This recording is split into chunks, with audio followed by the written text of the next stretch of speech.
মুনিয়া দাঁড়াও। মুনিয়া, তোমাকে আজকে সত্যিটা বলেই দিতে হবে। তুমি কার, আমার নাকি সবার?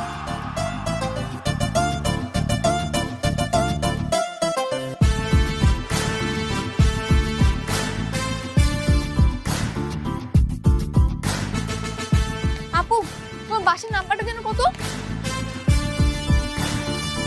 এই তো 9 নাম্বার রোড, 10 নাম্বার বাসা। আচ্ছা ঠিক আছে, আমি এক্ষুনি আসতেছি। আপু, আপু, কি রে, কি হয়েছে? কি রে, কি হয়েছে তোর? এমন হাঁপাচ্ছিস কেন? সব বলছি, দরজাটা ভালো করে লাগাও আর আমাকে গ্লাস পানি দাও। আচ্ছা তুই বস, আমি পানি নিয়ে আসতেছি।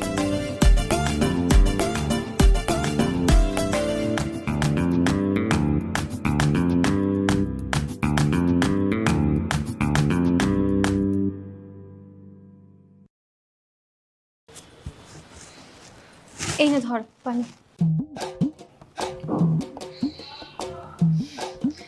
আচ্ছা এখন বলতো কি হয়েছে? আপু, আমি আর হোস্টেলে থাকবো না, আমি এখন থেকে তোমার বাসায় থাকবো। আচ্ছা ঠিক আছে, তা না হয় থাকবি, কিন্তু বাইরে চিল্লাচিল্লি করছে ওরা কারা? এই মুনে, এই প্রতারক ভণ্ড, নিতে আসো।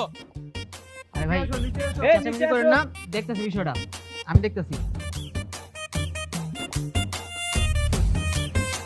আপু, ওরা আমার এক্স বয়ফ্রেন্ড। মানে?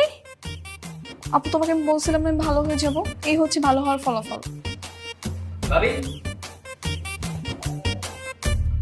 বাইরের কারা চিল্লাচিল্লি করতেছে, পুরো মাথাটা ধরাই ফেলছে। কি জানি, আমি তো কিছু জানি না। মনে হয় ওই সবজি টবজিওয়ালা হবে হয়তো। তো সত্যি হলো চিল্লাচিল্লি করবে কেন, এটা তো বুঝলাম না। এটা কে? কেন তুমি চিনো না? ও মুনিয়া, আমার কাজিন। হাই।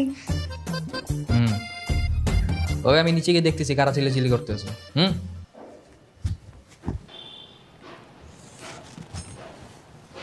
এই এখন বল।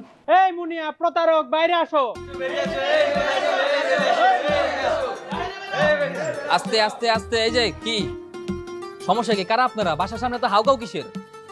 আরে ভাই, আমার গার্লফ্রেন্ড ঢুকছে এই বাসায়। আরে তোমার গার্লফ্রেন্ড মানে? আরে তোমার কি একার গার্লফ্রেন্ড নাকি? আমারও গার্লফ্রেন্ড ঢুকছে এই বাসায়। আস্তে, বুঝলাম না এতজনের এতগুলা গার্লফ্রেন্ড এই বাসায় কেমন? আরে এতগুলো লোকের এতগুলো গার্লফ্রেন্ড না তো, এতগুলো লোকের একটা মাত্র গার্লফ্রেন্ড। দাঁড়ান, আমি আপনার ছবি দেখাই দিচ্ছি। এই যে